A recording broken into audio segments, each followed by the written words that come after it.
Well, what I was saying is all that was a journey after you went and you tried entrepreneurship for a little bit, and then you went back to corporate, right? For a while. Yes. So about a year and a half before you met me in Boston, I had closed my first company. So I had started an IT architectural firm by the name of Blue Lotus, which had had some successes and some financial failures. I like to say I got 85% of everything right. And that still the business went down the tubes. Which 85. happens to most business. That's the thing that everybody should know is that entrepreneurship is not for the faint of heart. It's not everybody knows that.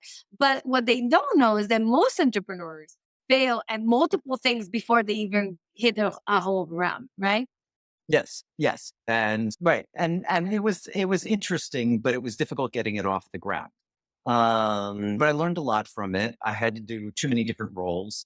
And responding to that is one of the reasons that I did what I did with my current company. Roughly a decade between the time I started Blue Lotus and the time I took over Master of Northern Virginia, I made some changes. Number one, I chose a franchise so that I had a proven business model. I went for a company that was a little simpler and had a lot of the intrinsic fundamentals were more straightforward. Though in theory, I could have done things with Blue Lotus to change it. If I had the chance to go back in time, there were things I could have done that were different. That was a big deal. I picked a company that where the earnings model and the profitability model were simpler than they had been for Blue Lotus.